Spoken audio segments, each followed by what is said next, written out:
কেন্দ্র সরকারের বহুল প্রচলিত উজ্জ্বলা যোজনা একসময় দেশের দরিদ্র পরিবারগুলির জন্য আশার আলো হয়ে উঠেছিল। 2016 সালে চালু হওয়া এই প্রকল্পের মূল লক্ষ্য ছিল গ্রামীণ ও নিম্নবিত্ত পরিবারের মহিলাদের ধোঁয়াবিহীন রান্নার সুবিধা প্রদান করা এবং স্বাস্থ্য ঝুঁকি কমানো। সেই সময় সরকার প্রতিশ্রুতি দিয়েছিল সাশ্রয়ী মূল্যে নিয়মিত এলপিজি সরবরাহ নিশ্চিত করা হবে, কিন্তু সাম্প্রতিক সিদ্ধান্তে ভর্তুকিযুক্ত সিলিন্ডারের সংখ্যা বছরে 9টি থেকে কমিয়ে মাত্র 4টি করা হয়েছে, যা প্রকল্পের মূল উদ্দেশ্যকে প্রশ্নের মুখে দাঁড় করিয়েছে। বর্তমান বাজার দরে এলপিজি সিলিন্ডারের দাম সাধারণ মানুষের নাগালের বাইরে চলে গেছে, ফলে ভর্তুকির সংখ্যা কমে যাওয়ায় গরিব পরিবারগুলি আবারও কাঠ বা কয়লার মতো প্রাচীন ক্ষতিকর জ্বালানির দিকে ফিরে যেতে বাধ্য হচ্ছে। সমালোচকদের মতে এই সিদ্ধান্ত শুধুমাত্র আর্থিক চাপ বাড়াচ্ছে না, বরং সরকারের দেওয়া প্রাথমিক প্রতিশ্রুতিরও লঙ্ঘন।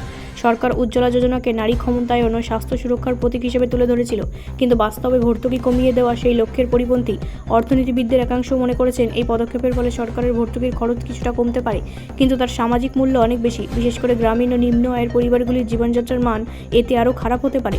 যে প্রকল্পকে এতদিন গরিবের কল্যাণের বিপ্লব বলা হয়েছে, তাকে এখন শুধু রাজনৈতিক প্রচারের হাতিয়ার হয়ে দাঁড়াচ্ছে। সরকারের উচিত এই সিদ্ধান্ত পুনর্বিবেচনা করা এবং সাধারণ মানুষের স্বার্থে বাস্তবসম্মত পদক্ষেপ গ্রহণ করা। অতএব উজ্জ্বলা যোজনার ভবিষ্যৎ এখন নির্ভর করছে সরকারের পরবর্তী পদক্ষেপের ওপর।